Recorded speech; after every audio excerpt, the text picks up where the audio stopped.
Hello, ladies and gents. Welcome to the channel of issues where I talk about them all, the good, the bad, the crazy, the insane, the ones we typically talk about each other, mostly behind each other's back because we all have issues. How we deal with these issues, that is the difference. My name is Miss Charlotte. You can look at me as your favorite cousin or your big auntie or your big sister or maybe your homegirl around the corner. Also, I could be that other voice. You already know what you're supposed to do. You already have it, but you just need that extra push. Whatever works for you, it works for me. Please know that it comes from a place of love, disciplinary love, because I want us to be held accountable. We make these choices, we have to deal with the consequences. And please know, I keep it 100, unfiltered, and raw as possible because these are issues. So let's get right into it. When good men become assholes. That's right, ladies. A lot of these assholes are your husbands. They're your sons. They're your brothers. They're your cousins. They're your nephews. And they're your best friend. Assholes at work. Good men at home. But when they get to work, they become assholes. And what I'm talking about is these little verbal sexual harassments. These little jokey jokes, just talking to the, to the girl at the side of their neck. Oh, it's harmless. Oh, you're just cute. I'm just flirting with you. Oh, no, enough is enough. You could be a good man at home. You're going to have to be a good man at work too. I think a lot of times what happens is, particularly with married men and men that are in relationships, I think they might be bored and they need that outlet at work. And unfortunately, it could be you. Unfortunately, it was me in a situation, and I'm just going to tell you some of the things that happened to me and how I dealt with it horribly. And then I was able to turn it around and I was able to deal with it better. So I had to start this job. It was a couple of years ago and it was all male based mostly. It was only a few females. And unfortunately, it was only a couple of us brown people. And I started in this position where, I had to collect paperwork that had a lot of confidential information. So I'm at my desk typing, and he comes walking up with some paperwork and he was like, "Where do you want it?" I said, "Oh, just put it over there face down." Next thing you know, I'm typing. He's like, "Ha ha ha, face down. How would you like it if I said that to you?" Now, first off, I don't know what you're talking about. It took me a few minutes to even get the sexual innuendo because I'm at work. You know how we are, ladies. We at work. We're in our workspace. We're in our work mindset. We're not thinking about sex. We're at freaking work. Not only did he take it there, but he passed the joke around. And next thing you know, I'm walking around in the lot and this other guy says to me, "Ha ha ha, oh, Charlotte, face down." I wasn't even there a month, and this is the kind of harassment and treatment I was getting. But I let it happen because I didn't want to come off like, "Oh, who does she think she is?" And I'm new. I want to get along with everybody. So here I go, letting it go. Then another situation. It was a whole bunch of other colleagues, and they're walking around, and we're all having a discussion. And I see him again, and I say, "Oh, don't forget, I have to talk to you about a procedure." He commenced to make another joke. But this time he gets real bold and he says, "Oh, you could have told me about that this morning before we got out of bed." The audacity to try to make it seem like me and him done slept together or we could possibly sleep together. And the other, colleagues, they looking like, "Oh, she brown, he brown, there's a possibility." So not only is he being disrespectful, but now he's just messing up my reputation. He could be causing these people to think that they can start talking to me this way. And the reason why I was getting even more hurt and more angry is because he's a brother and I'm a sister and I'm expecting more respect from him.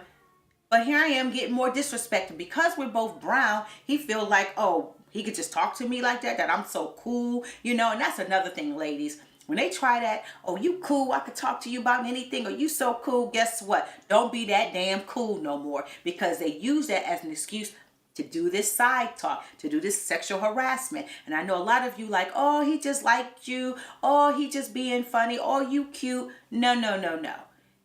We don't do it to them, so why should we have to handle it? Why should we have to deal with it? It doesn't go that way. You're at work. Act like you're at work. Unfortunately, you may be bored at home with your wife or your mate or whoever you with. Unfortunately, that's not for you to come to work and make that my responsibility to entertain you. Another one said to me, Oh, Charlotte, you know, you come to work all covered up. You don't never hook a brother up. You don't never show your legs. You don't never show your arms. You don't never show your boobs. We at work. But I'm supposed to show my legs, my boobs, and my arms for your entertainment? Now, both of them had wives. Both of them got kids. They always talk about their kids and what they do. Good men. But they're assholes. And I let them get away with it. So what I did, I handled it wrong. I turned into the bitch. You know how we do, ladies? We get that bitch mode. We like, okay, we're going to stop this. We just going to start turning into a bitch. And this way they won't talk to us at all. And that's what I did. No more talking to me. They be like, hello. I'm just walking, typing. They come to my desk. What do you want? What do you need? Put it here. Put it there. What else? Bitch mode. Cold-blooded. Just bitch. So there I was, cold-blooded. Honey, you couldn't talk to me. You couldn't say nothing to me. But why does it have to get like that? Why do I now have to come to work and be out of character? Okay? Why do I have to remind myself, oh, you have to be a bitch, just so that I can seek some respect? So how I was able to turn that around, I invited both of them to lunch. Yep. I invited them to lunch. I sat them down and I was like, listen here, fellas. We're going to talk about sexual harassment. Boy, they was like, what? I said, no. Calm down. I just want y'all to hear me. Don't both of you guys have daughters? Now all of a sudden, their guards coming down. They're like, uh-oh. They're ready for a lesson. I'm like, you have daughters, right? And they're like, yeah. I said, so all of these little sexual innuendos that y'all been saying to me, how would you like it if somebody was saying that to your daughter? Your daughter finally gets a job. She goes to work. She dressed properly. She's doing her job. And out of nowhere, a man comes out and says some of the things that you guys have been saying to me. Just like that, the light turned on. They were like, I'm like, yeah. They're like, oh, well, yeah. No. What would you tell your daughter? What advice would you tell your daughter? One guy, he was like, well, I'll be ready to kick. Oh, you ready? So I should kick your ass? I should go get somebody to kick your ass? Is that what you telling me? And it was like, well, no. It's either yes or it's either no. After that, I had no more issues with them. I had no more problems with them. You know, we got cool. We became cool. And now we're friends. But I had to put it down. And I know it's easier said than done. But ladies, what I'm asking is for you to maybe put the bitch mode away and try just talking to them. If they have kids, use the kids to talk to them. If they don't have kids and they don't have a wife and they're just an asshole, then go to HR, girl, because you don't deserve it. Go to HR in a heartbeat and say, this is what he's saying to me, and it is what it is. But if you find that they are good men, try to salvage the friendship, try to salvage this man. And that's what I ask all of you ladies. Tell your brothers, tell your cousins, tell your nephews, tell your husbands, tell your best friends. Don't do that, okay? It's not funny. It's not harmless, okay? Don't bother a woman. Don't say sexual jokes to her. Don't be funny like that, because it's not. If you understand what I'm talking about, give me a thumbs up. If you don't, leave it in the comment and tell me why, and give me a thumbs down. But you better leave it in the comment and you better tell me why, because I'm going to come back at you. I want to know why you think this is okay. It is no longer okay. And this is the other thing that I'm getting tired of. Now that the Me Too movement came out, this Me Too thing, why is men saying this? Oh, you know, you got to be careful. You can't say anything because of the Me Too. Oh, you look nice today, but you know, I got to be careful with the Me Too. You know what's right and you know what's wrong. If you want to compliment somebody, you simply say a compliment. But if you say something about, oh, your lips look nice, that's not a compliment, okay? Now you're getting creepy. You know the difference between being creepy and giving a compliment. And if you don't know, now you know.